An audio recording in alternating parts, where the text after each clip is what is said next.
everyone, today I'm going to talk and walk you through making lasagna. This I find is very good if you make a massive amount of it. I'm probably going to use several tubs. I've got lots of ingredients in. The thing I use for my first sauce is tomato soup, chopped tomatoes in a tin basically, and feta, and I blitz that all down with a hand blender, and that makes my first sauce. And then my other sauce is obviously a cheese sauce, so we'll go through that. So the things I'll need for this are loads of lasagna sheets. I use wholemeal and verdi, I think it's called. It's basically like a spinach pasta, I think. I'll check that in a minute. And then courgettes and aubergines and any other vegetable that you like to add in, but they're the only ones that my family can eat. So, and the aubergines died yesterday. It's very sad. So we're just doing courgettes, and what else? Cheese, obviously. Blah, blah, blah. So here we go.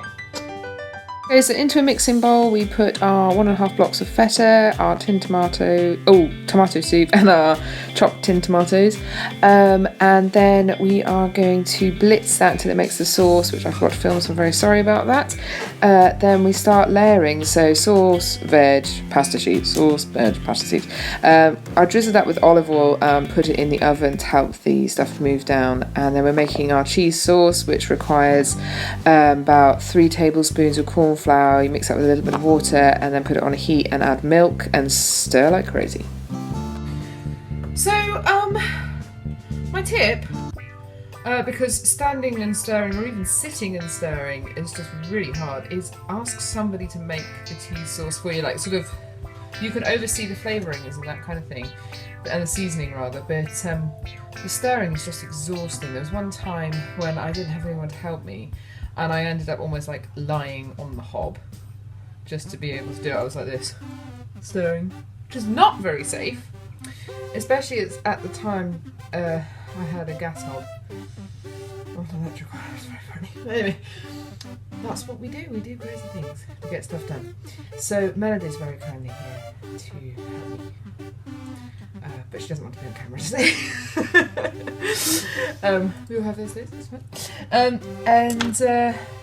Yeah, back to the cheese sauce making. Woo-hoo.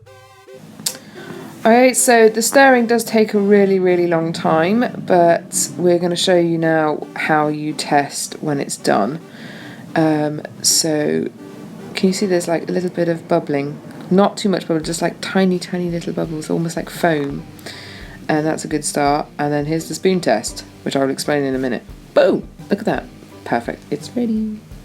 So basically, the test that you just saw, hopefully you saw it, although there's a lot of steam, so maybe not. But basically, stop saying basically. It's you get some sauce on the spoon and sort of draw a line down the sauce with your finger, and if the line stays like that, then it's ready. If it goes back in and the line disappears, it means it's too liquid. So then, once it's done, you take it off the heat and you add your cheese. I'm using a 50% less fat cheese, so I'm going to use quite a bit more because I can. And it's very nice.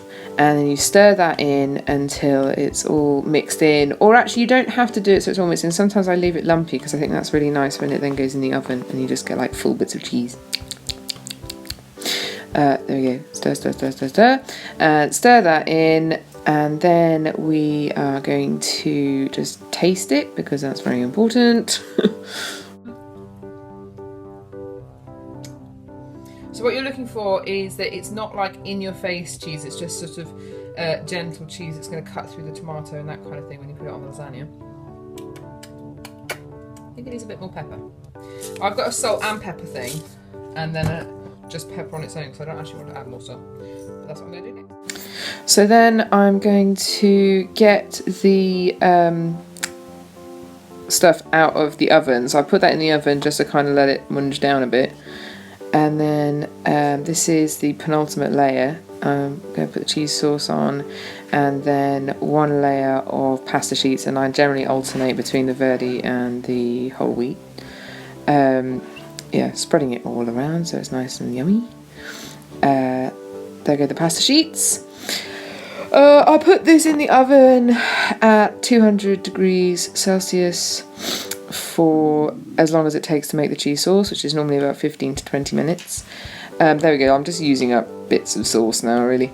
And then we finished the topping with a last lot of cheese sauce. Look at that, so yummy.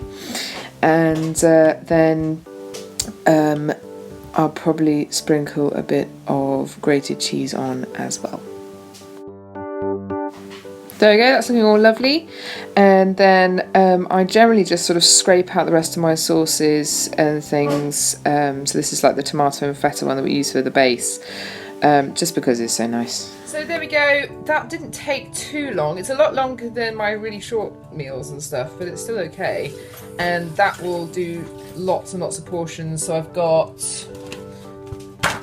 these things here that I can just serve them up and then freeze them for days when I'm not good, because it defrosts nice and quickly, and it's just really put it on a plate, microwave it, and there we go. Boom, meal. So that's good.